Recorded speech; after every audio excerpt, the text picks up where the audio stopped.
Daddy, இந்த கால வேலைக்காக நன்றி. எரேமியா 46ஆம் அதிகாரத்தை நீர் எங்களுக்கு தியானிக்க பாராட்டின கிருபைக்காக நன்றி சொல்கிறோம். எங்களுக்கு பலப்படுத்தி நீர் சகாயம் செய்வீர், எங்களோடு பேசுவீர், இடைப்படுவீர். நாமத்தை மையப்படுத்திக் கொள்ளும் இயேசுவின் நாமத்தில் பிதாவே, ஆமென். நாம் அனைவரும் செய்துக்காருவோம். இன்றைக்கு எரேமியா 46ஆம் அதிகாரத்தை தியானிக்கக்கூடிய கிருபையை கர்த்தர் நமக்கு கொடுத்திருக்கிறார். நம்மளாம் 1/4 மணி நேரம் தனித்தனியாய் தியானித்தோம், 1/4 மணி நேரம் குழுவாய் தியானித்தோம். 10 நிமிடங்கள் முன்பதாக நம்ம ஷேர் பண்ணோம். இதோ இந்த அதிகாரத்தை நாம் ஆழமாய் தியானிக்க போகிறோம். எரேமியா 45ஆம் அதிகாரம் வரைக்கும் ஆண்டவர் யூதா ராஜ்யத்துக்காக பேசினார். நீங்கள் என்னை விட்டுவிட்டால், என் வார்த்தைக்கு கீழ்ப்படியவில்லை என்றால், என் கட்டளைகளுக்கு செவி சாய்க்கவில்லை என்றால், சரண்டர் ஆகவில்லை என்றால், ஆமாம், கிறிஸ்டியானிட்டியினுடைய மைய கருத்து நம்ம பார்த்தோம்னா ஆண்டவர் கையில் நம்மளை சரண்டர் ஆகிடும். ஆமாம், நம்ம வழியை எடுத்துகிட்டு வந்து அவர் கையில் போட்டு நீங்கள் பண்ணுங்கன்னு சொல்ல மாட்டோம், நம்ம வழியை போட்டு அவர் வழியில் வந்து விழுந்துடும். ஆமாம், இதுதான் யூதாவுக்கு சொன்னார். யூதா கேட்கல. யூதா ஒரு முறையும் என்ன பண்ணுது, யூதா ராஜ்யம்னா யார் கூடவாது சம்பந்தம் கலந்து எஸ்கேப் ஆகலாமான்னு பார்க்குது. அசிரியர்கள் கூட இஸ்ரேல் வச்சாங்க, அந்த 10 கோத்திரம் தனியாக போனவங்க, நார்தர்ன் கிங்டம் அந்த மாதிரி வைக்கலாமா, இல்லை ஈகிப்து பக்கம் வைக்கலாமா, இல்லை பாபிலோன் கூட ட்ரை பண்ணலாமா, பாபிலோனை பார்த்தா பயம், இல்லை நின்று ஃபைட் பண்ணலாமா, இல்லை ஒளிஞ்சிக்கலாமா, இப்படியெல்லாம் ஒரு திட்டம். இல்லை எந்த திட்டத்துக்கும் ஆண்டவர் இருக்க மாட்டார். ரட்சிக்கப்பட்ட பிள்ளைகள் அசிரியா கூடவும் சேர்ந்துட விட மாட்டார், எகிப்து காலையும் விட மாட்டார், ஓடி ஒளிஞ்சிக்கவும் விட மாட்டார். அவர் நம்ம கூட இருந்து யுத்தத்தில் ஜெயத்தை தருவார். நாம் அவருடைய பாதத்தில் நாம் அமர்ந்திருக்க வேண்டியது அவசியமாய் இருக்கிறது. ஹல்லேலூயா. இத்தனை அதிகாரங்கள் யூதாவை பற்றி பேசின தேவன் இந்த 46, 47, 48 எகிப்துக்கும் தண்டனை உண்டு என்பதை பேச போகிறார். அழிவு உண்டு என்று சொல்லவில்லை. என்ன உண்டு? தண்டனை. பெலிஸ்தியாவுக்கும் தண்டனை உண்டு, அவங்களுக்கு அழிவே உண்டு. மோவாபுக்கும் அழிவே உண்டு என்பதை பற்றி பேச போகிறார். நம்ம என்னமோ ஆண்டவர் யூதா நாட்டோட கடவுள் மட்டும்தான், எகிப்தில் என்ன நடக்குதுன்னு அவருக்கு தெரியாது, அசிரியாவில் என்ன நடக்குதுன்னு தெரியாதுன்னு நினச்சோம்லாம். இல்லை, அவர் உலக ரட்சகர், வானத்தை பூமியை படைத்த தேவன். ஏன் யூதாவோடு அவர் இணைந்திருக்காருன்னா, யூதாவில் தான் அவருடைய ஆலயம் இருக்குது. அன்னைக்கு அவங்க தான் அவரை வணங்கினாங்க. புரிஞ்சுக்கங்க, அவங்க தான் அவரை வணங்கினாங்க. அப்போ உலகத்தில் உள்ள யாருக்கும் அவரை வணங்க தெரியல. ஆனால் இன்றைக்கி இந்த ஆலயம் இங்கே இருக்குது. எந்த ஆலயம்? எங்கே இருக்குது ஆலயம் சொல்லுங்கள் பார்க்கலாம். நாமே அந்த ஆலயம். நீங்கள் தேவனுடைய ஆலயமாக இருக்கிறீர்கள் என்றும் தேவனுடைய ஆவி உங்களில் வாசமாக இருக்கார் என்று அறியீர்களா? ஒருவன் தேவனுடைய ஆலயத்தை கெடுத்தால் தேவன் அவனை கெடுப்பார். தேவனுடைய ஆலயம் பரிசுத்தமாக இருக்கிறது, நீங்களே அந்த. ஆமாம், இப்போ ஆண்டவர் எங்கே இருப்பார்? ஆமாம், அன்னைக்கு யூதாவில் இருந்தார். யூதாவில் இருந்தார், ஆனால் உலக தேவன். இன்னைக்கு எனக்குள் இருக்கிறார் இந்த உலகத்தின் தேவன். ஹல்லேலூயா. இப்போ நாம் இந்த அதிகாரத்தை புரிந்து கொள்ள வேண்டும். சூழ்நிலை நான் உங்களுக்கு சொல்கிறேன், நீங்கள் புரிஞ்சுக்கணும். நீங்கள் எங்கே இருந்துனாலும் பார்க்கலாம். எகிப்திலேருந்து எல்லா கதையும் பார்க்குறீங்களா? பாபிலோன் மன்னன் நேபுகாத்நேச்சார் கூட இந்த ஸ்டோரியை பார்க்க போகிறீங்களா? எரேமியா கூட பார்க்க போகிறீங்களா? யூதாலேருந்து பார்க்க போகிறீங்களா? எங்கேருந்து பார்க்க போகிறீங்களா? மைண்டை ஃபிக்ஸ் பண்ணிக்கோங்க. நான் ஒன்று சொல்கிறேன், எரேமியா கூட பார்க்கலாம். ஓகேயா? யார் கூட பார்க்க வேணாம், எரேமியா கூட. இப்போ நீங்கள் தான் எரேமியா உங்களை மனசில் நினச்சிங்க. யாரெல்லாம் எரேமியா சொல்லுங்களேன். எங்கே இருக்கிறீங்கன்னா, இந்த சாப்டர் பிரகாரம் அக்கார்டிங் டு திஸ் சாப்டர், எரேமியாவோட புஸ்தகம் சாப்டராக பேப்பர் அதான் சுருளாக சர்க்குலேஷன் போச்சான். திரும்பி வரும்போது பைண்ட் பண்ணவங்க கரெக்டாக ஆர்டரில் பைண்ட் பண்ணல. அதனால் நீங்கள் படிப்பீங்க, திடீர்னு பார்த்தா சிதைக்கியா இருப்பார், திடீர்னு பார்த்தா யோயா கீம் இருப்பார், திடீர்னு பார்த்தா யோயா கீன் இருப்பார், திடீர்னு பார்த்தா சண்டாயி எகிப்தில் இருப்பார். மாற்றி ஆர்டர் பண்ணப்பட்டிருக்குது. ஆனால் கதையை நீங்கள் ஆர்டராக புரிஞ்சுக்கணும். என்ன ஆர்டரு? எரேமியா தீர்க்கதரிசி உயிராக இருக்கும்போது, ஓகே, சிதைக்கியா என்கிற மன்னன் தான் ராஜாவாக இருந்தான். ஆனால் எரேமியா தீர்க்கதரிசி எப்போ ஊழியத்துக்கு வந்தார்? சிதைக்கியாவோட அப்பா காலத்தில். அந்த ராஜா பேர் என்ன பேர்? யோசியா. ஓகே, அந்த தீர்க்கதரிசி பேர் இல்கியா. ஒரு ஆட்சி இருந்தாங்க, அவங்க பேர் உல்தால். ஒரு ஆட்சி, ஒரு தீர்க்கதரிசி, ஒரு ராஜா இருக்கும்போது சின்ன பையனாக ஊழியத்துக்கு வந்துட்டார். இந்த யோசியா ராஜா சும்மா இல்லாமல் மெகிதோ அப்படின்ற இடத்துல பார்வோன் நேக்கோ மன்னன் கூட சண்டைக்கு போயிட்டார். இந்த ஸ்டோரி நீங்கள் புரிஞ்சுக்கிட்டா புரியும். என்ன பண்ணிட்டாரு? நீங்கள் தான் எரேமியா. என்ன வயசில் இருக்கிறீங்க? 12 வயசு. உங்கள் ராஜா, உங்களுக்கு பிடிச்ச ராஜா, நீங்கள் எப்போதும் கொண்டாடுற உங்கள் ராஜா எகிப்துக்கும் பாபிலோனுக்கும் சண்டையாம். யார் யாருக்கு சண்டை? பார்டர் ஓரமாக எகிப்தின் மன்னன் ஆகிய பார்வோன் நேக்கோ, யாரா அது பாபிலோனு அப்படின்னு தட்டிக்கிட்டு போகிறார். ஏன்னா இந்த பாபிலோன் ஏற்கனவே அசீரியர்களை அடித்து சாகடிச்சிட்டான். அதனால் அசீரியர்களை கொஞ்சம் பேர் ஓடி வந்து, ராஜா ராஜா எகிப்து மன்னனே நேக்கோ, எங்களை யாருக்குள்ள காப்பாற்று, பாபிலோன் கையில் காப்பாற்றும் போது ராஜா கோபுற, யாரா புதுசாக பாபிலோன் புதுசாக முளைச்சி வரவன், அவன் தான் ஒரு காலத்தில் இவனை அடிக்க போகிறான்னு தெரியல அவருக்கு. புறப்பட்டு போகிறார். ஓகே, அவர் எங்கே போகிறாருன்னா ஐப்ராத் நதியை தாண்டி போகிறார். எங்கே? அவங்க ஊர்லேயே போய் அடிக்கிற பாருங்க, கிளம்பு போகிறார். புறப்புற நேரத்தில் நம்ம ராஜா, உங்கள் ராஜா பேர் என்ன பேர்? யோசியா ராஜா. சும்மா இல்லாமல் போகிற வழியில் ஆக்ரோஷமாக கோபத்தோட பெரும்படையோட போகிற ராஜாவை எதிர்த்து, உங்கள் ராஜா நல்ல ராஜா, முழு யூதாக்கே ஒரு கனவு இருக்கிறது என்றால், ஒரு லட்சியம் இருக்குது என்றால் யூதாவே சூப்பராகிடும்னு சொல்லக்கூடிய காரணமாக இருந்த இந்த ராஜா பார்வோன் நேக்கோ கையில், ஏன் இங்கே போகிறீங்க, எதுக்கு போகிறீங்க ஆய்வுன்னு கேட்டார் பாருங்க. அவனுக்கு கோவம் வந்துச்சு. ஒரே அடியில் யோசியா ராஜாவை கொண்டான். ஆமேன். நீங்கள் எங்கேருந்து பார்க்குறீங்க? நீங்கள் யார்? தைரியமாக சொல்லுங்கள். எரேமியா. இந்த யூதா ராஜாவும் அந்த பார்வோன் நேக்கோவும் சந்திச்ச இடம் பேர் தான் மெகிதோ. ஏன் அவர் அங்கே போனார் நமக்கு தெரியல. ஆமேன். எதுக்கு அவர் அங்கே போனார்னு நமக்கு தெரியல. இந்த மெகிதோ என்பது ஏன் அங்கே நடந்தது நமக்கு தெரியவில்லை.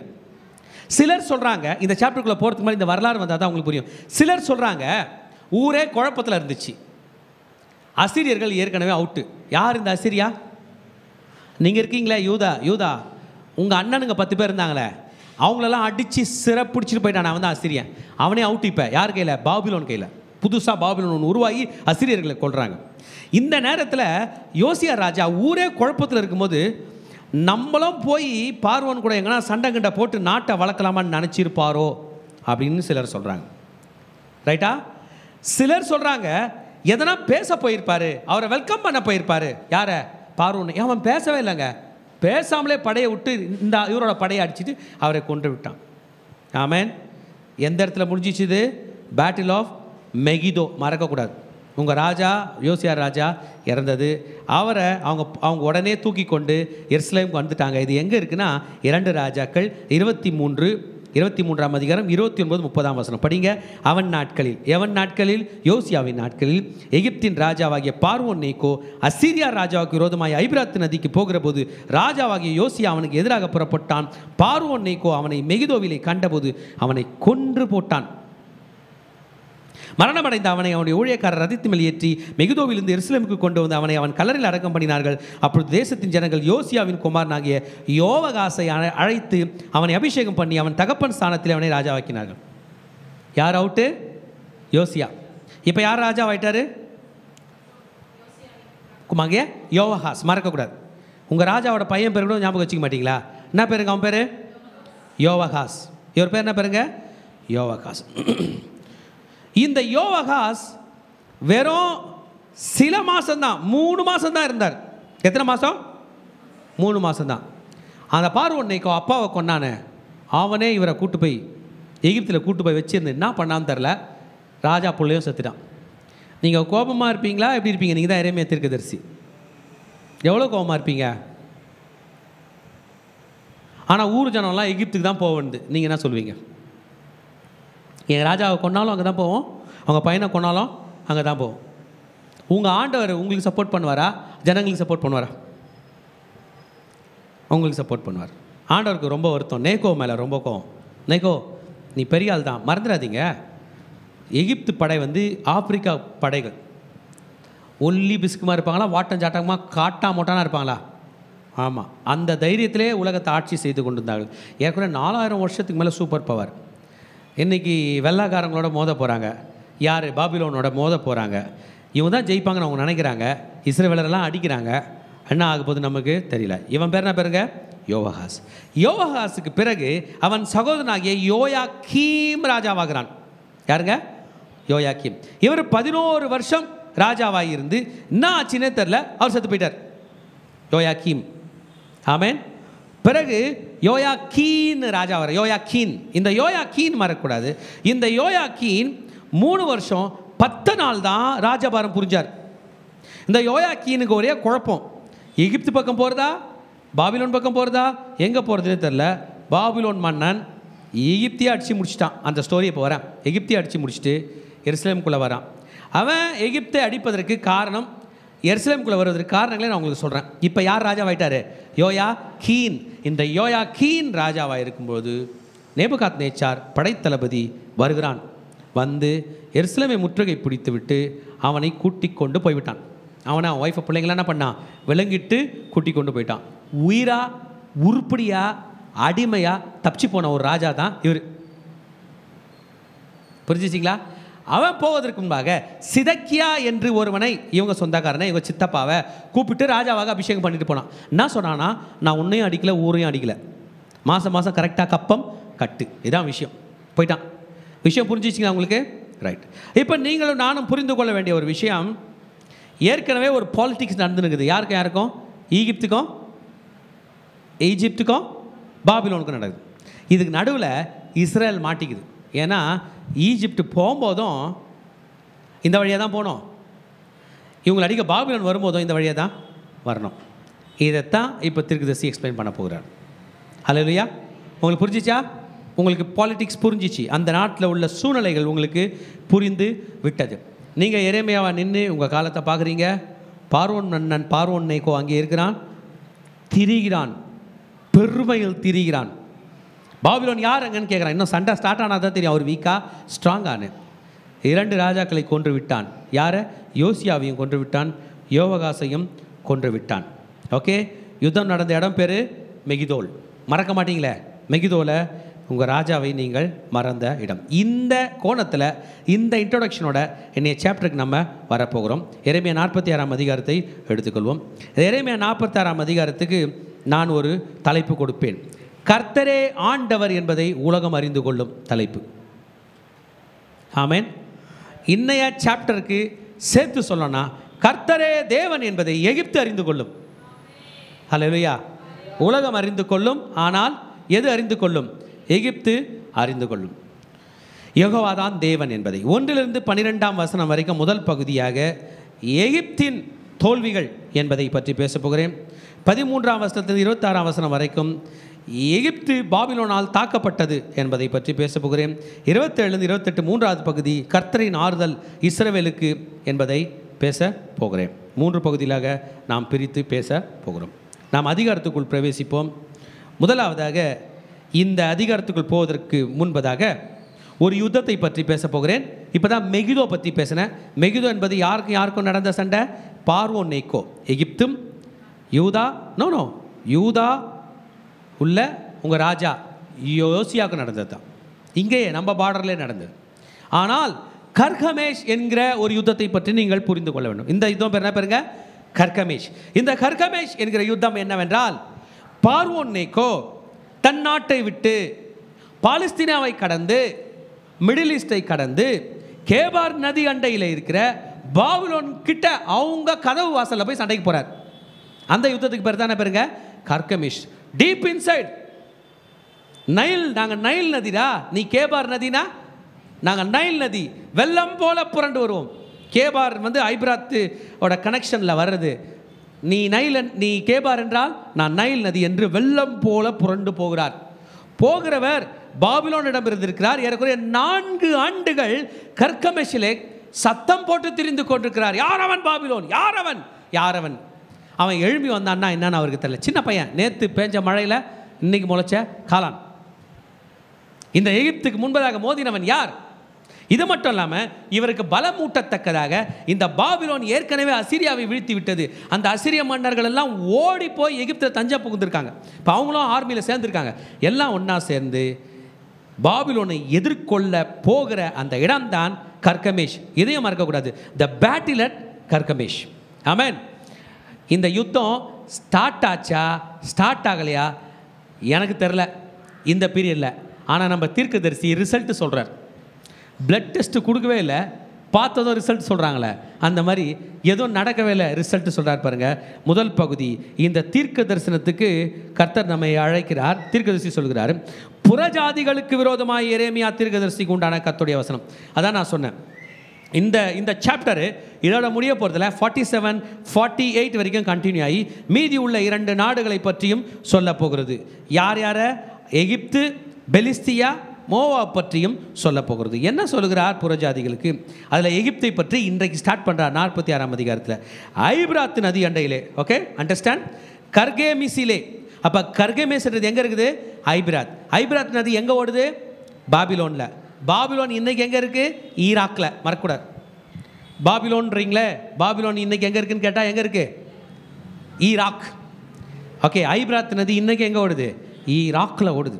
ஓகே, அங்கே போயிட்ட பிறகு இங்கிருந்து தீர்க்கதரிசி பேசுகிறார். யோசியாவின் குமாரனாகிய யோயாக்கீம் என்னும் யூதா ராஜாவின் 4ஆம் வருஷத்தில் முடியடித்ததுமான பார்வோன் நேகோ எனப்பட்ட எகிப்து ராஜாவின் இராணுவத்தை குறித்தும் அவர் சொல்லுகிறது என்னவென்றால், இப்போ 3 ராஜாக்கள் தான் எரேமியாவுக்கு பெருசு. எந்தெந்த ராஜா சொல்லுங்க பார்க்கலாம்.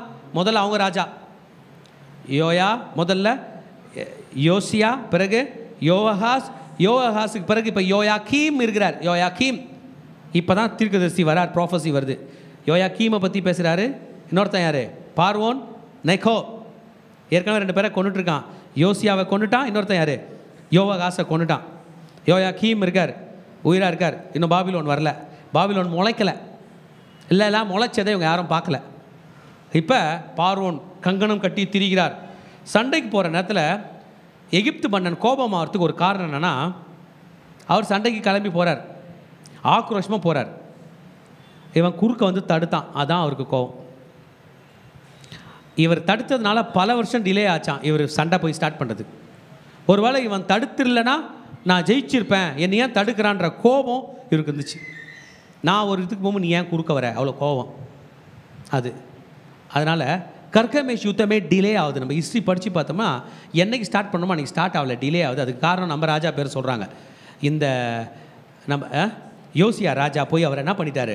டிஸ்டர்ப் பண்ணிட்டார். Battle of Carchemish got delayed because another battle of Megiddo took place unnecessarily. யாருக்குமே பெனிஃபிட்டில், குறிப்பாக யூதாவுக்கு அது ஆபத்து. இப்போ பாலிட்டிக்ஸ் மாறிடுச்சிங்க. அவர் செத்தார், யோகாஸ் வந்தான், அவனையும் கூட்டு போய் சாவடிச்சிட்டான். இப்போ யோயாக்கீம் மன்னனாக இருக்கிறார். இப்போ சொல்கிறார், தீர்க்கதரிசி சொல்லுகிறார், எகிப்தை பற்றி சொல்ல போகிறார். ஓகே, புரிஞ்சுங்க. தீர்க்கதரிசி யாருக்கு சப்போர்ட் பண்ணி பேச போகிறாருன்னு நினைக்கிறீங்க? அண்டர்ஸ்டாண்ட்? யாருக்கு பேசுகிறாரு?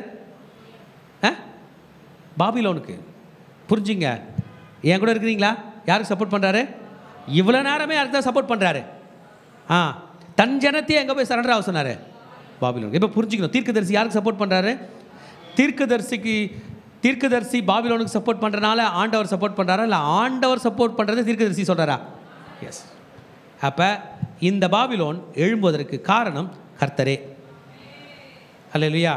அப்போ இன்றைக்கி உலகத்தில் பல காரியங்கள் ராஜாக்களுடைய இருதயத்தின் ஈர்க்கால்கள் போல ஆள செய்கிற தேவன் வசனம் சொல்லுது. ராஜாக்களை உருவாக்குறவர் யார் தான்? Amen. So we should be very careful. நம்ம ஆண்டவர் என்ன சொல்கிறாரு தான் ஃபஸ்ட்டு பார்க்கணும். தீர்க்க தரிசனம் ஸ்டார்ட் ஆயிடுச்சு. கேடகங்களையும் பரிசைகளையும் ஆயத்தம் பண்ணி யுத்தத்துக்கு வாருங்கள். கமான். இவங்க யார்? கேடகங்கள் பரிசங்கள் பற்றி பாபிலோன் சொல்லவே இல்லை. ஏன்னா பாபிலோனை இன்னும் தீர்க்கதரிசியும் பார்க்கல, யோயாக்கீமும் பார்க்கல. அந்த யுத்தத்தில் எகிப்து ஓடிட போகுது. எகிப்து ஓடுதில்ல, அப்போ துரத்தின்னு வருவாங்க பாருங்க. அவங்க துரத்திக்கிட்டு வர வழியில் தான் இஸ்ரேல்னு ஒரு நாடு, யூதான்னு ஒரு நாடு இருக்குதா, தங்க கோயில்லாம் இருக்குதா, ஏற்கனவே கேள்விப்பட்டிருக்கோமே. அவங்க தாத்தா காலத்தில் கொண்டு வந்து காட்டினாங்களே, எசேக்கியா ராஜா காலத்திலே நாங்கள் கேள்விப்பட்டிருக்கோமே. இல்லை, இதுக்கு முன்பதாக சாலமோன் ராஜா பண்ணதெல்லாம் நாங்கள் கேள்விப்பட்டிருக்கோமே. இந்த ஆலயத்தெல்லாம் திறந்து காட்டிருக்காரே அப்படின்ற வரலாறுல இவங்களை இப்போ பார்த்துட்டு போக போகிறாங்க, விசிட் பண்ண போகிறாங்க. ஆனால் யாரை துரத்திட்டு போக போகிற படம் எது? எகிப்தை. ஓகே, சொல்கிறாரு, குதிரை வீரர்களே, குதிரைகள் மேல் சேணம் வைத்து ஏறி தலை சிராவை அணிந்து கொண்டு நில்லுங்கள், ஈட்டிகளை துலக்கி கவசங்களை தரித்து கொள்ளுங்கள், அவர்கள் கலங்கி பின்வாகிறதை நான் காண்கிறது என்ன. 3ஆம் 4ஆம் வசனம் எகிப்து படைகளை பார்த்து சொல்கிறாரு. அவங்க ட்ரைனிங் போனால் இப்படி தான் போகலாம். கடகங்களை ரெடி பண்ணிப்பாங்க, பரிசை ரெடி பண்ணிப்பாங்க, குதிரை வேலைகளை எடுத்துப்பாங்க, தலை சிராவை போட்டுப்பாங்க, ஈட்டிகளை துலக்கி கொண்டு அப்படி நிற்பாங்க, அணிவகுத்து நிற்பாங்க. உங்களுக்கு தெரியுமா, இஸ்ரவேலர்கள் அவர்கள் வீட்டிலே, அவர்கள் நாட்டிலே 430 வருஷம் அடிமைகளாக இருந்தார்கள். போய் வாருங்கள் என்று விடை அனுப்பிவிட்ட பிறகு படையை கூட்டி கொண்டு வந்தான். எதோட வந்தான்? ரதத்தோடும் குதிரையோட வந்தான். ஏழை ஜனங்களை, அனாதைகளை, ஏய்னா பயந்து போகிற ஜனத்தை எதை துரத்திட்டு வந்தான்? ரதத்தோடு வந்தான். தான் மிலிட்ரி பவரை காட்டினான்.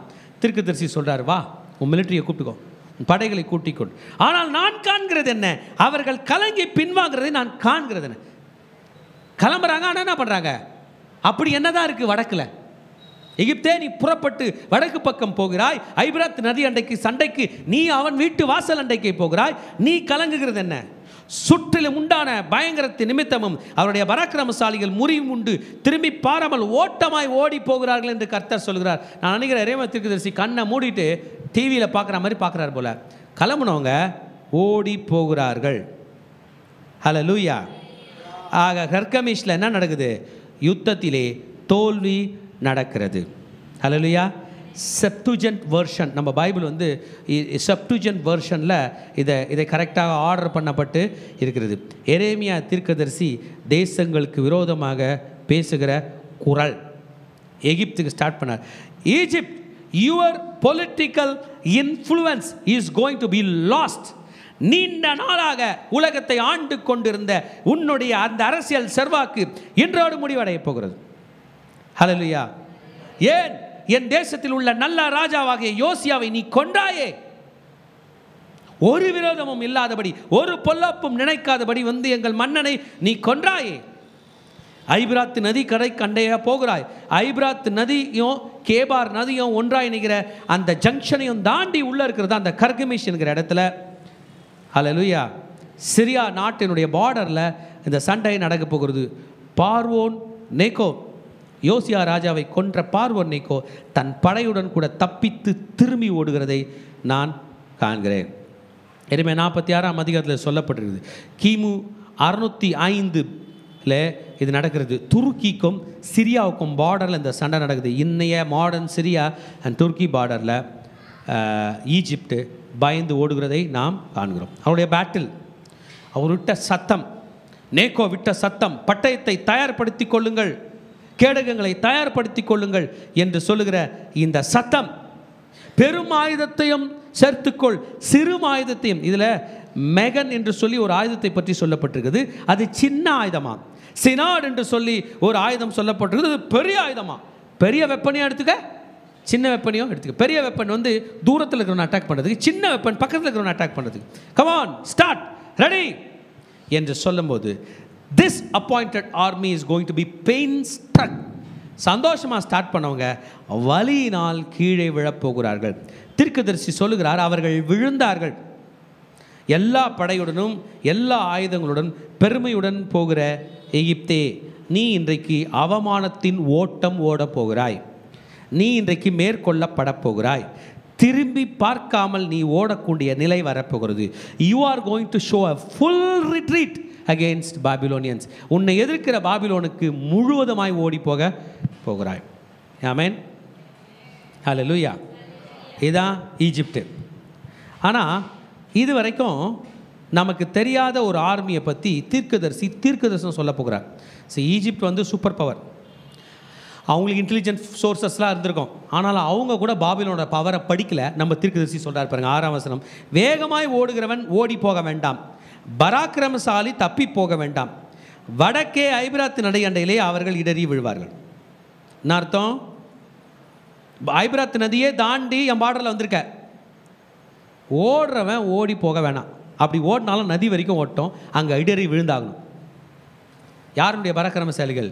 எகிப்தின் பராக்கிரமசாலி. நீங்கள் அப்படியே ஹிஸ்ட்ரி புரிஞ்சுக்கிறீங்க. ஹல்லேலூயா. கர்த்தர் உங்களை ஆஸ்வதிப்பாராக. அவன் ஓடி போக வேண்டாம். அப்படி ஓடினாலும் ஓட விடு. எங்கே போய் விழுவான்? நதி அண்டையில். பிரவாகம் போல் புரண்டு வருகிற இவன் யார்? அலைகள் மோதி அடிக்கிற நதிகள் போல எழும்பி வருகிற இவன் யார்? இது இவங்களை பற்றி தான், எகிப்தை பற்றி தான். பாபிலோன் சொல்லுது அவன் ஓடி போக வேணாம். ஓடினாலும் எதை விட்டு தாண்டக்கூடாது? எங்கள் நதியை தாண்டக்கூடாது. என் நதியை தாண்டியா நீ வந்த? ஆனால் வரவன் யார்? இப்போ தான் பார்க்குறாங்க, ஸ்டடி பண்ணுறாங்க. எகிப்தியனே பிரவாகத்தை போல் புரண்டு வருகிறான், அவனே அலைகள் மோதி அடிக்கிற நதிகள் போல் எழும்பி வருகிறான். நான் போய் தேசத்தை மூடி நகரத்தையும் அதில் குடியிருக்கிறவர்களையும் அழிப்பேன் என்றான். பார்வோன் நேகோ இந்த சத்தத்தோடு தான் புறப்பட்டு போகிறார். சும்மா இல்லை, பேட்டில் ஆஃப் கர்கமேஷ் 4 வருஷம் டிலேடில் போச்சான். இந்த 4 வருஷமாக பார்வோன் சுற்றி உள்ள எல்லா பாலஸ்தீனாலையும் சவுண்ட் விட்டுட்டே இருந்தானா, யாரவன் என்று. ஆமென். ஆமாம், நதியை போல வெள்ளம் வருகிறது போல வருகிறான். He is rising up like a flood, waters moving like a river. உலகத்தில் நதிகளில் பெரிய நதி இந்த நைல் நதி தான். 6500 கிலோமீட்டருக்கு மேலாக போகுது. ஆப்பிரிக்கா கண்டம் முழுவதும் 6500 கிலோமீட்டர். ஆமென். 6500 கிலோமீட்டர். விமானத்தில் போனாலே எத்தனை மணி நேரம் போகிறதுன்னு எனக்கு தெரில. ஏறக்குறைய ஒரு 10 மணி நேரம் பறக்கணும் போல், அது நைல் நதி மேலே பறக்கிறதுக்கே. அவ்வளவு பெரிய நதி. அது போல வருகிறான், பெருமையுடன் வருகிறான். 9ஆம் வசனம் சொல்கிறது, அவன் பெருமையை பற்றி, குதிரைகளே போய் ஏறுங்கள், ரதங்களே கடகடன என்று ஓடுங்கள், பராக்கிரமசாலிகளும் கேடகம் பிடிக்கிற எத்தியோப்பியரும் பூத்தியரும் வில்லை பிடித்து நான் ஏறுகிற லீதியரும் புறப்பட கடவர்கள். ஆமென். மொத்த டீம். அதாவது பாபிலோன் கூட சின்ன சின்ன சண்டைகளில் தோற்று போன எல்லா நாடுகளும் அந்த பாபிலோனுடைய அருகில் ஈராக் பக்கத்தில், இன்னும் ஈராக் பக்கத்துலேருந்து இப்படி எகிப்துக்கு ஓடிட்டாங்க. ஓடி போய் யார் கூட ரெடியாகிறாங்க? பார்வோன் மன்னா வா நம்ம சண்டை போடுவோம் என்று. ஸோ ப்ரௌட் ஈஜிப்ட் சொல்லுது, லீதியரை கூப்பிட்றாங்க, லீதியரே வாங்க, லிபியானியரே வாங்க, எத்தியோப்பியரே வாங்க, come let's go, bring your horses, உன் குதிரைகளை பிடித்து கொண்டு வா என்று சொல்லி அவங்க புறப்படுறாங்களாம். ஆனால் நம்ம தீர்க்கதரிசி ஒன்றுக்கும் கமெண்ட்ரி கொடுக்குறாரு பாருங்க, 10ஆம் வசனம். ஆனாலும் இது சேனைகளின் கர்த்தராகிய ஆண்டவருடைய நாளும் அவர் தம்முடைய சத்துருக்களுக்கு நீதியை சரி கட்டுகிற நாளுமாக இருக்கிறது. ஆகையால் பட்டயம் பட்சித்து அவருடைய இரத்தத்தால் திருப்தியாகி வெறித்திருக்கும் வடதேசத்தில் ஐபிராத்து நதி அண்டையிலே சேனைகளின் கர்த்தராகிய ஆண்டவருக்கு ஒரு யாகமும் சொல்கிறாரு. அதாவது நீங்கள் புறப்பட்டு கேபார் நதிக்கிட்ட போகிறீங்க, சண்டை உங்களுக்கு பாபிலோன் கூட இல்லை, எங்கள் ஆண்டவர் கூட. யாகம் என்றால் சாக்ரிஃபைஸ். உங்கள் அனைவருக்கும் ஆபத்து என் கர்த்தரால் வரும். This is the day appointed by God. This is the day of vengeance. அதில் ஃப்ரெண்ட் ஷேரிங்கில் மக சொல்லும்போது சொன்னாங்க, கர்த்தருடைய நாள் அதி சீக்கிரமாக இருக்குது, நம்ம ஆயத்தமாக இருக்கணும். கர்த்தர் ஒவ்வொரு நாளையும் ஆயத்தப்படுத்தியிருக்கிறார். இன்றைக்கி கர்த்தர் ஆயத்தப்படுத்தியிருக்கார். என் மகனே நீ வா, என் ஆலயத்தில் வா, ஜெபம் பண்ணு, ஊழியம் பண்ணு, இல்லை காலை ஆராதனையில் கலந்துக்கோ அப்படின்னு ஆண்டவர் சொல்கிறாரு. நாம் இதை புரிந்து கொண்டு வந்திருக்கிறோம். ஹல்லேலூயா. நம்ம ஆயுசில் ஒரு நாள் இன்னைக்கு கடக்க போகுது, ஸ்டார்ட் ஆயிடுச்சு இல்லை. 500 ரூபா நோட்டு கொடுத்தாங்க. அந்த 500 ரூபாவை சில்லறை ஆகிட்டோம்னா எவ்வளோ சீக்கிரம் செலவாகும்?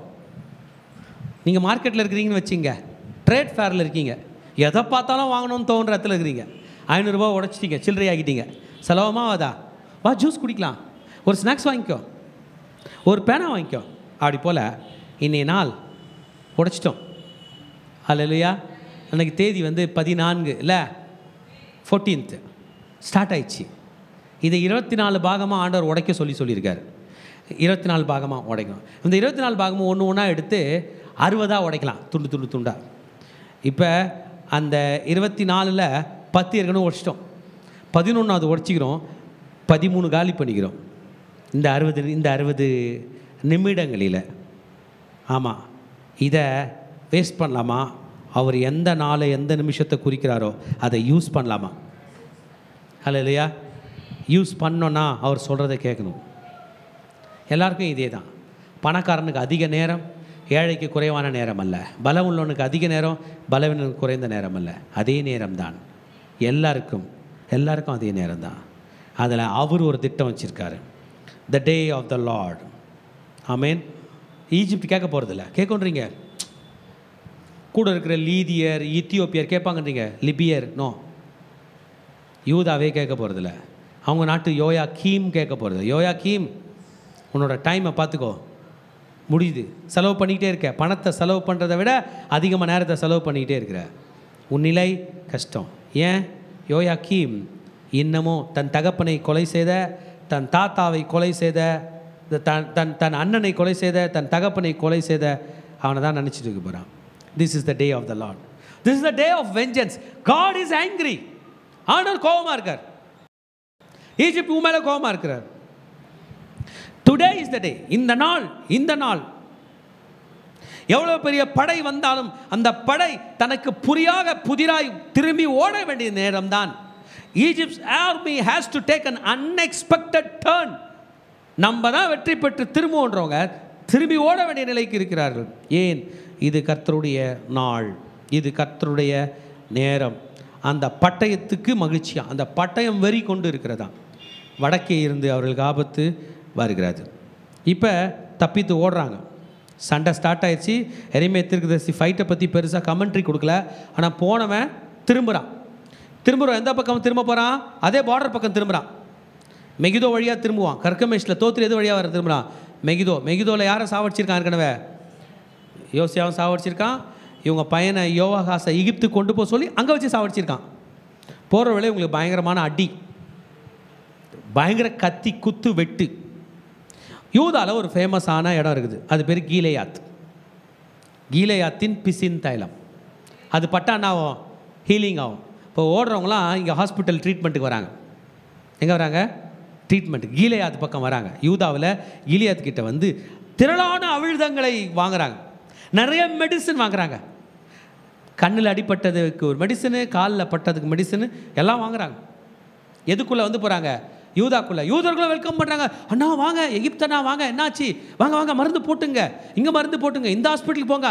கீலேயாத் ஃபுல்லாக ஹாஸ்பிட்டல் இருந்திருக்கும்னு நினைக்கிறேன், எனக்கு தரல. அமிழ்தங்கள் விற்கப்படுகிறது, ஃப்ரீயாக கொடுக்கப்படுகிறது. எல்லாரும் கூக்குரலிடுகிறார்கள். ஏன்? பராக்கிரமசாலி மேலே பராக்கிரமசாமி தான் வராங்க. யார் 100 பேரை கொண்டானோ 200 பேரை கொண்டானோ யுத்தத்தில் பராக்கிரமசாலிகள் எல்லாம் விழுந்து எழுந்து ஓடி வருகிறார்கள். கீலேயாத்துக்கு வராங்க. ஏன்? கிலியாத்துக்கு ஓடு, எமர்ஜென்சி, உயிரை காப்பாற்றிடுவாங்க என்று சொல்லி வருகிறார்கள். யூதர்களுக்கு, எகிப்தியர்களுக்கு அவங்க நாட்டு வைத்தியத்தை காட்டிலும் எது பக்கம் நம்பிக்கை இருக்கிறது? கீலேயாத் பக்கம் இருக்கிறது. இந்த நேரத்தில் தான் தீர்க்கதரிசி சொல்லுகிறார், நீ வாங்கு, உன் பராக்கிரமசாலிகள் விழுந்து போனார்கள், மெடிசனு வாங்கி சாப்பிடு. எகிப்தின் குமாரத்தியாகிய கன்னிகையே, விமன் போல நர்சிங் பண்ணுறவங்களே, நர்சஸே, ஏன் அவங்க நாட்டு ராஜா சண்டைக்கு போயிருக்கிறார், பராக்கிரமசாலிகள் சண்டைக்கு போயிருக்காங்க. அப்போ ட்ரீட்மெண்ட் யார் தான் கொடுக்கணும்? பெண்கள் தான். வா, நீயே நடந்து வந்து இங்கே வாங்கி கொண்டு போ. ஆனாலும் இந்த முறை ஏன் மருந்தே உனக்கு வேலை செய்யாது. பார்த்தீங்களா? போன சண்டைக்கு உனக்கு வேலை செஞ்சிச்சு, இந்த சண்டைக்கு கீலேயாத்தின் பிசின் தைலம் உனக்கு உதவாது. எப்படி பாருங்களேன், சண்டையில் போய் நீ மரணம் என்பது உனக்கு ஆன்டிபயோட்டிக் வேலை செய்யாது, ஆன்டி வைரல் வேலை செய்யாது, ஸ்டீராய்ட்ஸ் வேலை செய்யாது, உன் கதை அவ்வளோதான் சொல்கிறது போல் ஒரு பெரிய லிஸ்ட்டை ஆண்டவர் கொடுக்கிறார். இப்போ ஊருக்கெல்லாம் தெரிந்துவிடும் இந்த எகிப்து தோத்தது என்று. பாருங்கள், ஜாதிகள் உன் லச்சையை கண்டு, நீ அடைந்ததை கண்டு கேள்விப்படுவார்கள். உன் கூக்குரலால் தேசம் நிறைந்தது. பராக்கிரமசாலியின் மேல் பராக்கிரமசாலிகள் இருவரும் ஏகமாய் விழுந்தார்கள் என்றார். A complete punishment to Egypt. ராஜா, பராக்கிரமசாலிகள், யுத்த புருஷர், வீரர்கள், திருமணமாகாத கன்னிகைகள் எல்லாருக்குமே punishment. Amen. Egypt is helpless against Babylon. Babylon கூட நடந்த யுத்தத்தில் எகிப்துக்கு தண்ணி மொண்டுக்கு கொடுக்க ஆள் இல்லாத அளவுக்கு உதவியற்ற நிலையில் இதோ எகிப்து. இதைத்தான் 13-17 வரைக்கும் தீர்க்கதரிசி சொல்லுகிறார். எகிப்து தேசத்தை அழிக்க பாபிலோன் ராஜாவாகிய நேபுகாத்நேச்சார் வருவான் என்பதை குறித்து எரேமியா தீர்க்கதரிசியில் கர்த்தர் சொன்ன வசனம். என்னுடைய சமனுடைய செகண்ட் பார்ட்டுக்கு வரேன். பார்வோனேக்கோ தான் கிளம்பி போனார். எப்படி போனார்? நம்ம மெகிதோவை தாண்டி சண்டை போட்டு கர்கமிஷில் போனார். கர்கமிஷ் எங்கே இருக்குது? அவங்க ஊருக்குள்ளே. அந்த சண்டையில் தோத்துட்டார், ஓட்டார், எல்லா டீமோடு ஓட்டார். செத்தவங்க செத்தாங்க, தப்பிச்சவங்க. வர்றவங்க நம்ம ஊரில் வந்து என்னத்தை வாங்கிட்டு போனாங்க? பாம். ஆமாம், பிசின் தைலம் வாங்கிட்டு ஓடிட்டாங்க. இது நின்றுச்சின்னு பார்த்தா நிற்கலாங்க. அவன் புறப்பட்டு வருகிறான். ஆமென். சும்மா இருக்கிற சங்க ஊதிர கதை, நெருப்பை கொளுத்து விட்ட கதையா? அவன் புறப்பட்டு வரான். இப்போயும் ப்ராப்ளம் புரிஞ்சுங்க. போகிற வழியில் எப்படி தான் வந்து போவான்? ஆமாம், அடிப்பட்டவங்களாம் வாக்கிங் இந்த பக்கம் வந்துட்டு கையில் தடி வச்சுட்டு மருந்து போட்டுட்டு போகிறத பார்ப்பான். நீ யாரான்னு கேட்பானா? கேட்க மாட்டானா? ப்ராப்ளம் யாருக்கு? இப்போ யூதா. அவன் வருவான். தீர்க்கதரிசி கிளியராக சொல்கிறார். நம்ம கீலேயாத்தில் ஹாஸ்பிட்டல் வச்சுருந்தோம்னா மூடிட்டு ஓடிடுவோம். ஐயோ, உனக்கு ட்ரீட்மெண்ட் கொடுத்து அதனால் நான் வெட்டு போகிறதுக்கு என்ன பண்ணுவேன்? ஓடிடுவோம். எங்கன்னா காட்டுக்குள்ளே ஓடிடுவோம், இல்லை மெதுவாக பாபிலோனில் வேலை வாங்கிட்டு போயிட வேண்டியதான். ஈஜிப்ட் பக்கம் போகக்கூடாது. இந்த சைடு வடக்கு பக்கமாக அந்த வருகிறது, தெற்கு பக்கமாக போகவே கூடாது.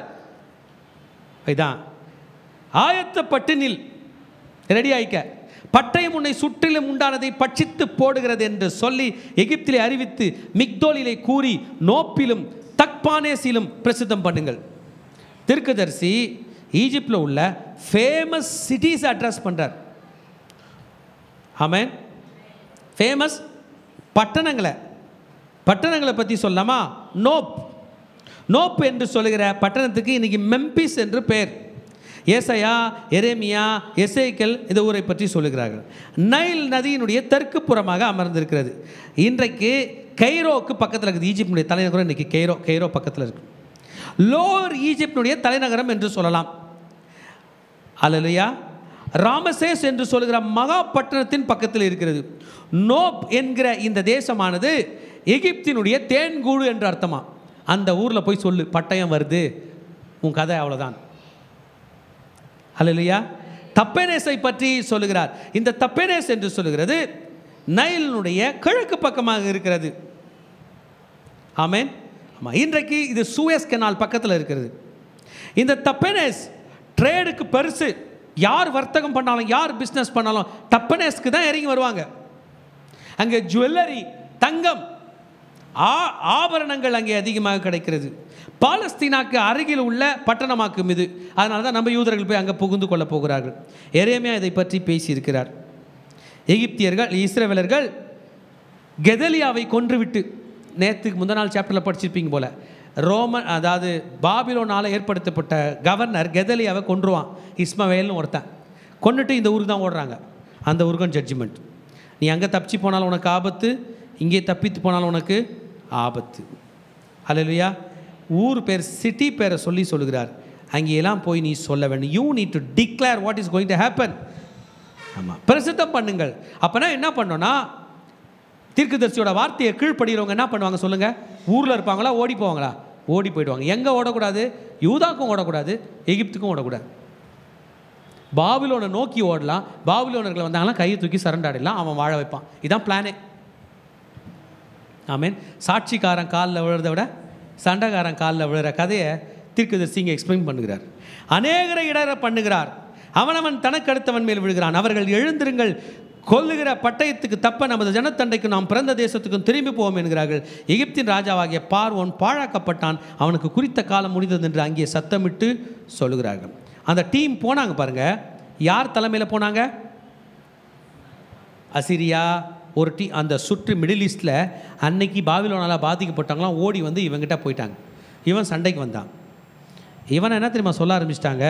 வெறும் sounding man, he's a loud voice, he's just a noise அப்படின்ட்டாங்க. பார்வோன் மன்னன் என்னவா? வெறும் சத்தம் தான், வெறும் சவுண்டு தான். He's just a noise.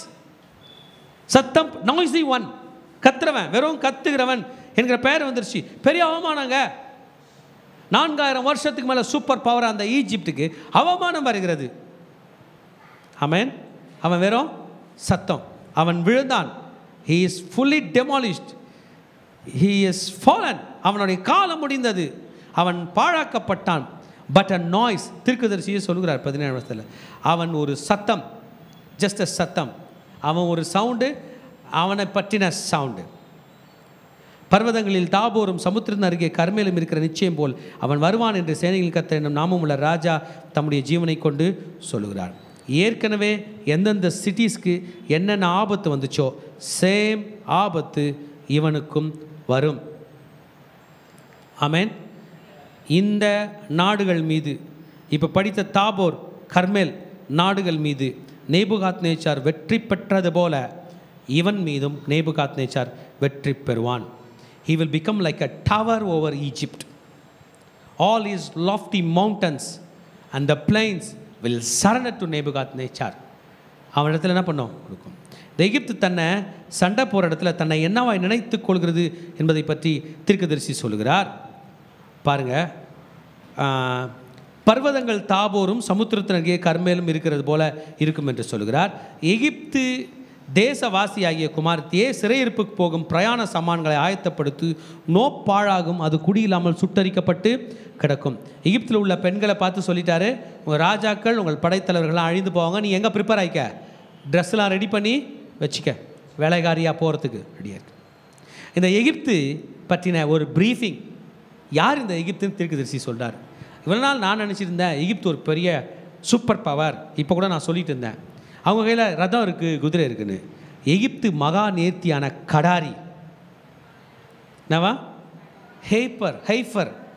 கிடாரின்னா பெண் பசு. ஆமென். வேர்ஜின் கவுன்னு சொல்லலாம். வேர்ஜின் அதாவது இந்த பெண் பசுவை எந்த ஆண் கால மடம் தொடலை. பெண் பசு. உன்னை அடிக்கிறவன் வடக்கே இருந்து வரான்.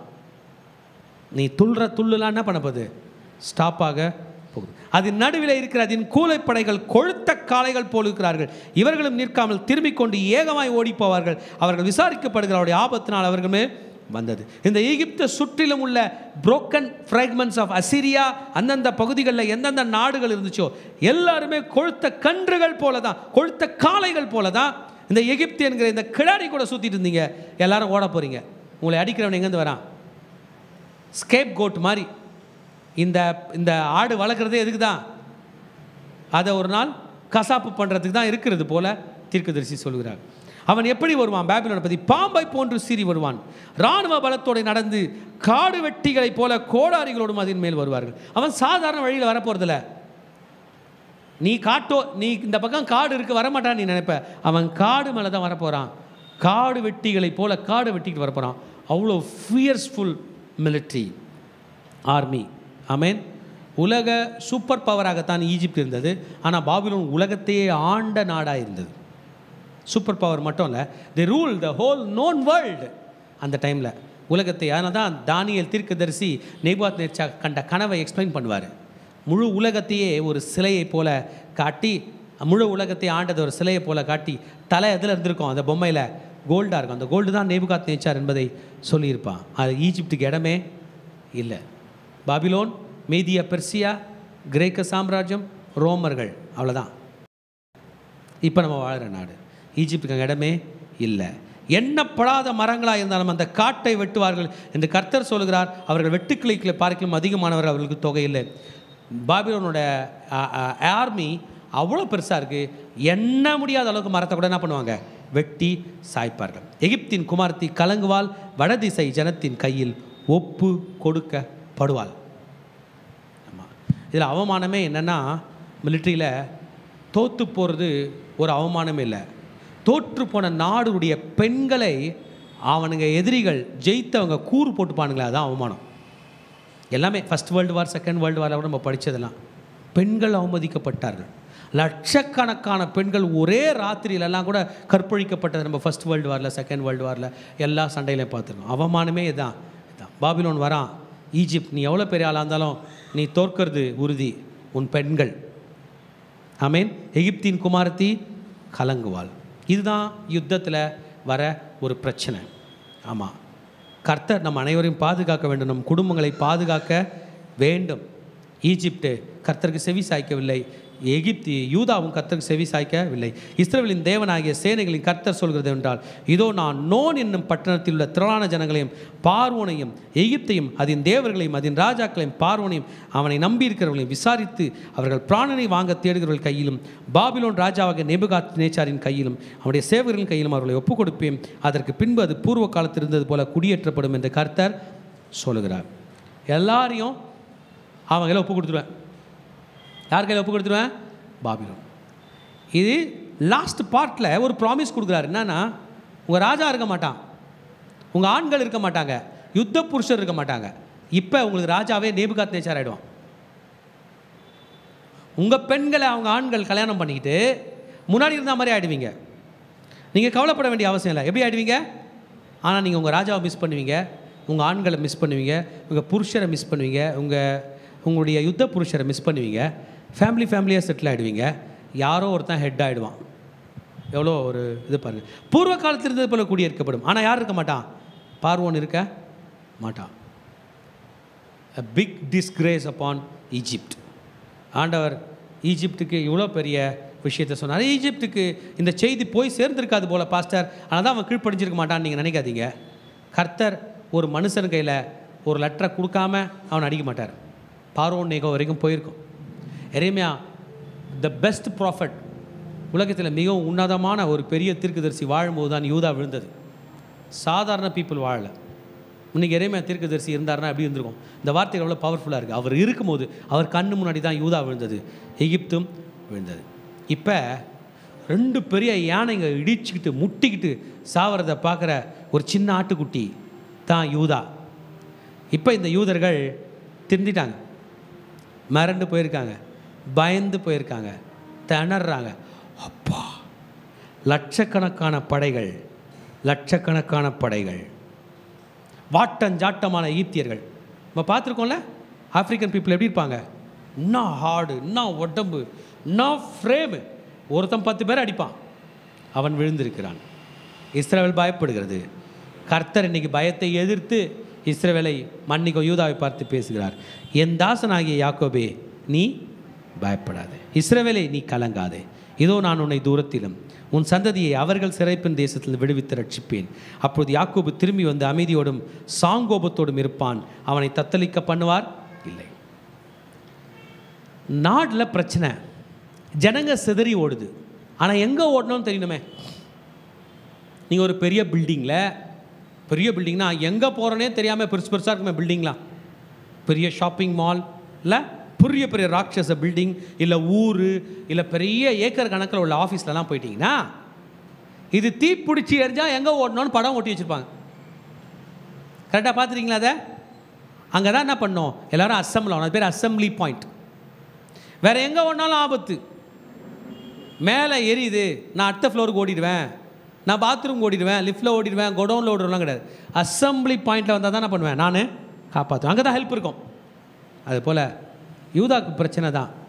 ஆண்டவர் சொன்னார், அசம்பிளி பாயிண்ட் இந்த முறை பாபிலோனில், உன் வீட்டில் இல்லை. அசம்பிளி பாயிண்ட் ஈஜிப்டில் இல்லை, அங்கேருந்து உனக்கு உதவி வராது, அங்கேயும் நெருப்பு பற்றும். இந்த அசம்பிளி பாயிண்ட்டை நம்பி Daniel, Shadrach, Meshach, Abednego and team, Ezra, Nehemiah and team, Ezekiel and team அப்படி ஓட்டாங்க. அவங்க தான் திரும்பி வர போகிறாங்க. அவங்கள தான் பயப்படக்கூடாது. பாபிலோன் பெரிய ஆள் தான், அவனையும் நான் தொட்டு உன்னை பத்திரமா கூட்டி கொண்டு வருவேன். என் தாசனாகிய யாக்கோபே, நீ பயப்படாத, கர்த்தர் சொல்லுகிறார், நான் உன்னுடனே இருக்கிறேன். உன்னை துரத்திவிட்ட எல்லா ஜாதிகளும் நான் நிர்மூலமாக்குவேன், உன்னையோ நான் நிர்மூலமாக்காமல் உன்னை மட்டாய் தண்டிப்பேன், ஆனாலும் உன்னை நான் குற்றமில்லாமல் நீங்களாக விடுவதில்லை என்கிறார். யூதா பார்த்து சொல்கிறார், நீ பயப்படாத, என் வார்த்தையை கீழ்ப்படிஞ்சினா திரும்பி வருவேன், கீழ்ப்படியில் நான் உனக்கொன்னா உண்டு. ஆமேன். கர்த்தர் இன்றைக்கும் உலகத்தை பார்த்து பேசி கொண்டு தான் இருக்கிறார், நம்மை பார்த்தும் பேசி கொண்டிருக்கிறார். உலகம் எகிப்து போல போல்டாக போகுது. தன்னை ஒரு அந்த விர்ஜின் கவ் போல இல்லை, அது தன்னை நினைத்து கொள்கிறது. நீங்களும் நானும் எகிப்து பக்கம் சாயிறது தான் கிடாரி போல இல்லை, அது நினச்சிக்குது. நீங்களும் நானும் உலகத்து பக்கம் சாஞ்சி, ஓ எகிப்தின் மன்னன் இருக்கிறான், அவன் குதிரை இருக்குது, அவன் ரதம் இருக்குது, அவனோட பணம் இருக்குது, அவனோட வெல்த் இருக்குது, அவனோட மருத்துவம் இருக்குது, அவனோட கம்ப்யூட்டர் இருக்குது, அவனோட டெக்னாலஜி இருக்குதுன்னு நீங்களும் நானும் சாய வேண்டிய அவசியம் இல்லை.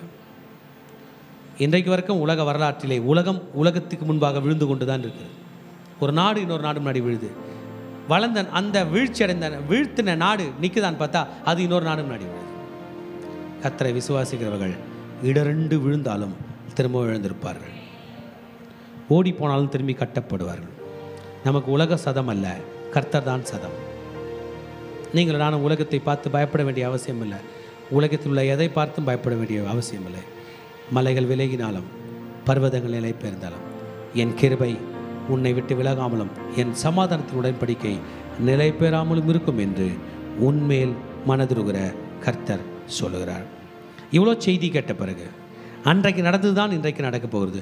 அன்றைய எரேமியா தீர்க்கதரிசன புஸ்தகம் 46 அன்றைக்கு உண்மை என்றால் சத்தியமாக இன்றைக்கும் உண்மை. அன்றைக்கு கர்த்தர் பட்சத்தில் விழுந்தவர்கள் பிழைத்தார்கள் என்றால் இன்றைக்கு கர்த்தர் பட்சத்தில் விழுந்த நாமும் பிழைப்போம். இயேசு சீக்கிரம் வருகிறார். உலகத்துக்கு என்ன அவர் சொன்னாரோ அத்தனை நடக்கும். கீழ்ப்படுகிற நமக்கு என்ன சொன்னாரோ அத்தனை நடக்கும். தேவ வார்த்தை அதில் ஒன்றும் விழுவதில்லை. அதில் உள்ள ஒரு சிறு எழுத்தாகிலும் உறுப்பாகிலும் வானமும் பூமி ஒழிந்து போனாலும் அது ஒழிந்து போவாது என்று இயேசு சொன்னார். நாம் கர்த்தரிடத்தில் நம்மை நாமே அர்ப்பணிப்போம். அவர் வருகிறார். அவர் வார்த்தை உண்மை, அவர் வார்த்தை சத்தியம்.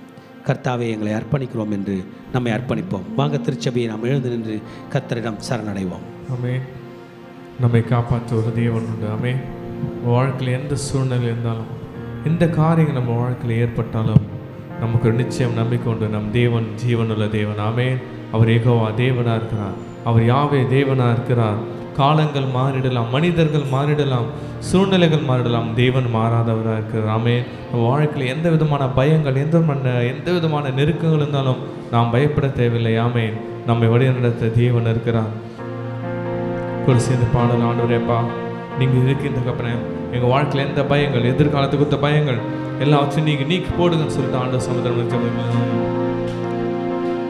பயமே என் வாழ்வில் ஆள்வதில்லை, என் காலங்கள் தேவனின் கரங்களிலே.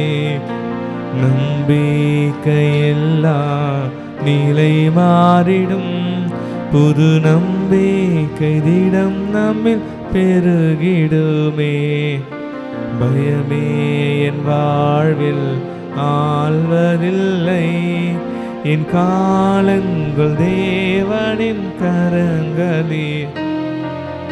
நம்பிக்கையெல்லாம் நிலை மாறிடும், புது நம்பிக்கை திடம் நம்மில் பெருகிடுமே. யாவே நீர் எங்கள் தேவன், தலைமுறை தலைமுறையா. யாவே நீர் எங்கள் தஞ்சம், தலைமுறை தலைமுறையா. நீ உறங்குவதில்லை, நீ தூங்குவதில்லை, இஸ்ரவேலை காப்பவர் நீரல்லவோ. நீர் உறங்குவதில்லை, நீர் தூங்குவதில்லை, இஸ்ரவேலை காப்பவர் நீரல்லவோ. நீர் உறங்குவதில்லை, நீர் தூங்குவதில்லை, இஸ்ரவேலை காப்பவர் நீ. சொல்லமா, நீர் நீர் உறங்குவதில்லை, நீர் தூங்குவதில்லை, அப்பா இஸ்ரவேலை காப்பவர் நீரல்லவோ. அப்பா பிதாவே, உமக்கு நன்றி செலுத்துகிறோம். இந்த நாளிலும் கூட பரிசுத்த ஆவியானவரே, எரேமியா 46வது அதிகாரம் மூலமாக எங்களோடு கூட இடைபெற்றீரே, உமக்கு நன்றி செலுத்துகிறோம் ஆண்டவரே. இப்பொழுதும் கூட அப்பா இந்த வேளையில ஆண்டவரே எங்க மத்தியில நீங்க அசைவாட போவதற்காக நன்றி செலுத்துகிறோம். இயேசுவின் ரத்தம் ஜெயம், இயேசுவின் நாமத்தினால் பிதாவே, ஆமென். ஹல்லேலூயா. எரேமியா 46வது அதிகாரம் 17வது வசனம். எகிப்தின் ராஜாவாகிய பார்வோன் பாழாக்கப்பட்டான், அவனுக்கு குறித்த காலம் முடிந்ததென்று அங்கே சத்தமிட்டு சொல்லுகிறார்கள். இந்த நாளில் கூட நம்ம பார்த்தோம், நம்மளுடைய இஸ்ரவேல் மக்கள் வந்து எகிப்து சூப்பர் பவரை நம்பி அவர்கள் வந்து தேவனை விட்டு மறந்து உலகத்தை நோக்கி ஓடினார்கள்.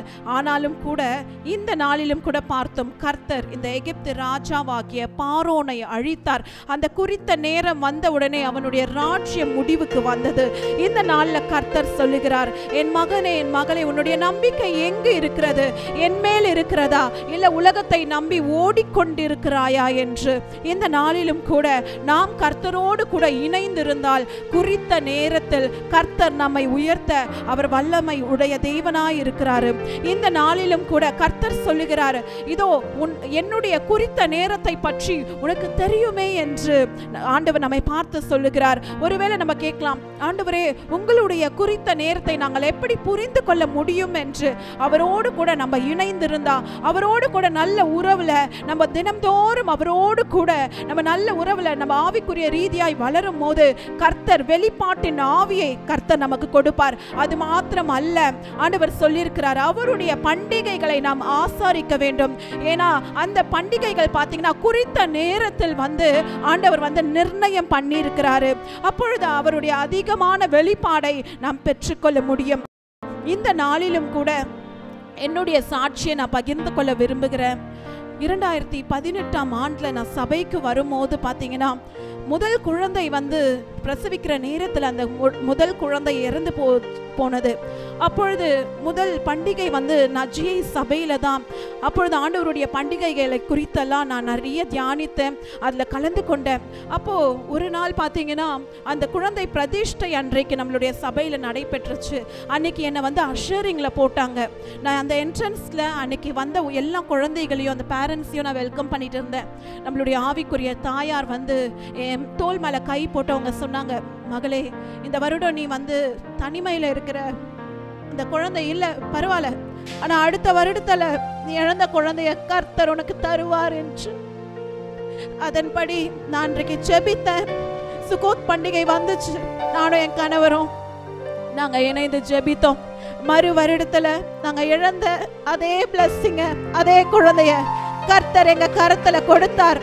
நம்ம குறித்த காலத்திற்காக நம்ம காத்திருக்கும் போது கர்த்தர் நிச்சயமாய் நம்மை ஆசீர்வதிக்க அவர் வல்லமை உள்ள தேவனாய் இருக்கிறார். அந்த வெளிப்பாட்டையும் அந்த ஞானத்தையும் கர்த்தர் கொடுப்பார். இந்த வேளையில கூட ஒருவேளை இத்தனை நாள் நம்ம அவருடைய குறித்த காலத்திற்காக நம்ம வந்து காத்திருக்காம நம்மளுடைய சுய முயற்சியில அநேக காரியங்களை நம்ம வந்து செயல்படுத்தி இருப்போம். கர்த்தர் இந்த நாள்ல சொல்றாரு, என் மகனே, என் மகளே, இதோ என்னுடைய குறித்த நேரத்திற்கு நீ காத்திருப்பியா? நீ காத்திருக்கும் போது இதோ கர்த்தர் ஏற்ற காலத்தில் நம்மை உயர்த்தும்படிக்கு அவருடைய பலத்த கைக்குள் நாம் அடங்கி இருக்கும் போது கர்த்தர் நிச்சயமாய் நம்மை உயர்த்துவார். இந்த வேளையில கூட நம்ம இந்த நேரத்தில் அர்ப்பணிக்க நம்ம வாஞ்சிக்கிறவர்கள் நம்ம ஒரு விசையாக நம்ம முன்பாக கடந்து வந்து நம்ம தேவனை நோக்கி பார்க்கலாமா? நம்மளுடைய கைகள் அப்படியே ஆண்டவர் சமூகத்தில் நம்ம உயர்த்துவோம். இது எதை குறிப்பிடுகிறது என்றால், இந்த நாள்ல என்னுடைய வாழ்க்கையை நான் முழுமையான உங்க கரத்துல நான் அர்ப்பணிச்சிடுறேன் ஆண்டவரே. இதுவரைக்கும் என்னுடைய சொந்த முயற்சியில நான் ஓடிக்கொண்டிருந்தேன். என்னுடைய சுயத்தை நம்பி நான் ஓடி போனேன். எகிப்து உலகத்தை நம்பி நான் போய் தோற்று வந்து நிற்கிறேன். இந்த நாள்ல நான் ஒரு முடிவெடுக்கிறேன். இனி நான் உங்களுடைய டிவைன் அப்பாயின்மெண்ட் டைம்காக நான் வெயிட் பண்ண போறேன். குறித்த காலத்திற்காக நாங்க காத்திருக்க போகிறோம் ஆண்டவரே. குறித்த காலத்திற்கு தரிசனம் வைக்கப்பட்டு இருக்கிறது. அது தாமதித்தாலும் நிச்சயம் நிறைவேறும் என்று கர்த்தர் சொல்லுகிறார். நான் அர்ப்பணித்து ஜெபிப்போம்.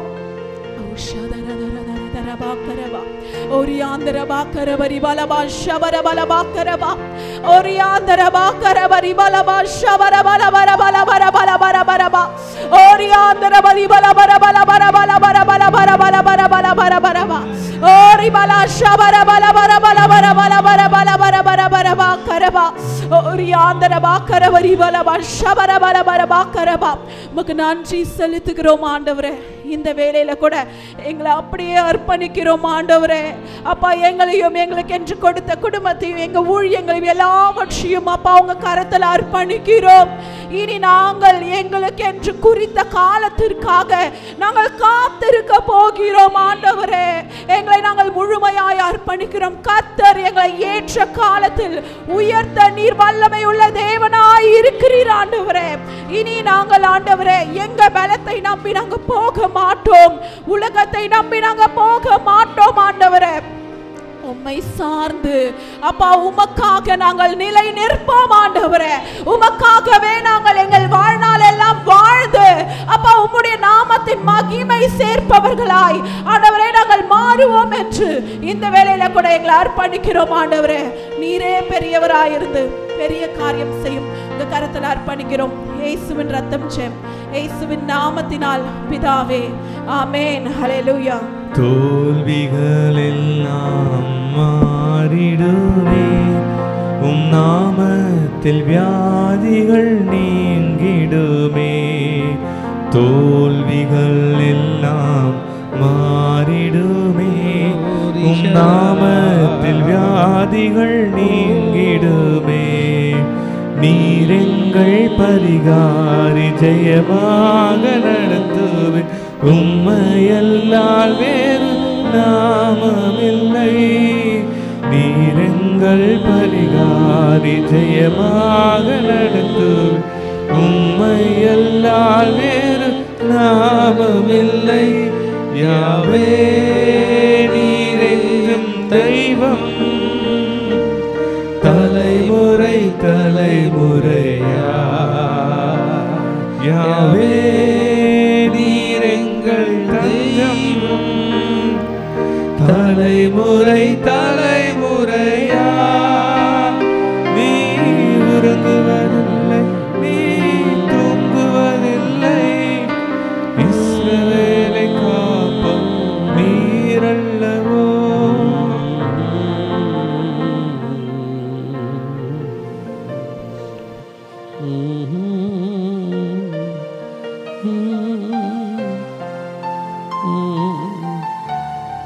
தேவன் இன்றைக்கு பயப்படுகிற தம்முடைய பிள்ளைகளை பார்த்து பேசிக் கொண்டிருக்கிறார்.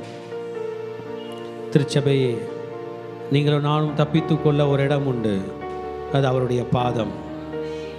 நீங்களும் நானும் தப்பித்து கொள்ள ஒரு அட்வைஸ் உண்டு, அது அவருடைய வார்த்தை. நீங்களும் நானும் தப்பித்து கொள்ளக்கூடிய ஒரு இடம் உண்டு, ஒரு அசம்பிளி பாயிண்ட் உண்டு, அது அவருடைய சமூகம். அவர் எங்கேயோ அங்கே பாதுகாப்பு உண்டு. சிறு பூச்சியை போல பயந்து அலறி கொண்டிருந்த இந்த யூதாவை பார்த்து தான் சொன்னார், fear not Jacob my servant. இதைதான் அவர் திரும்ப திரும்ப சொல்லுகிறார். முன்பதாகவும் சொல்லியிருந்தார். எரேமியா 30:17 இப்படி சொன்னார், அவர்கள் உன்னை விசாரிப்பற்ற சியோன் என்று சொல்லி உன்னை தள்ளுண்டவள் என்று பெயரிட்டபடியால் நான் உனக்கு ஆரோக்கியம் வர பண்ணி உன் காயங்களை ஆற்றுவேன் என்று சொல்லுகிறார். அவங்க உன்னை தள்ளிட்டா என்ன, நான் உன்னை காப்பாற்றுவேன். அதே தான் 18 சொல்லுகிறார், இதோ நான் யாக்கோபுடைய கூடாரங்களில் சிறையிருப்பை திருப்பி அவன் வாசஸ்தலங்களுக்கு இரக்கம் செய்வேன். நகரம் தன் மண்மேட்டின் மேல் கட்டப்பட்டு அரண்மனை முன்போல் நிலைப்படும் என்று கர்த்தர் சொல்லுகிறார். நீங்களும் நானும் பயப்பட வேண்டிய அவசியம் இல்லை. காட்ஸ் கிரேஸ் இஸ் தேர்.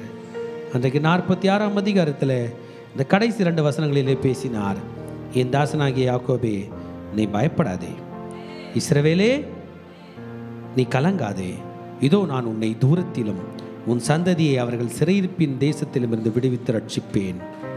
அப்பொழுது யாக்கோபு திரும்பி வந்து அமைதியோடும் சாங்கோம்பகத்தோடும் இருப்பான். அவனை தத்தளிக்க பண்ணுவார் இல்லை, அவனை பயமுறுத்துவார் இல்லை.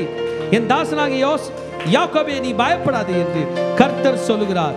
நான் உன்னுடனே இருக்கிறேன், உன்னை துரத்திவிட்ட எல்லா ஜாதிகளையும் நான் நிர்மூலமாக்குவேன். உன்னையோ நான் நிர்மூலமாக்காமல் உன்னை மட்டாய் தண்டிப்பேன், ஆனாலும் உன்னை நான் குற்றமில்லாமல் நீங்களாக விடுகிறதில்லை என்கிறார்.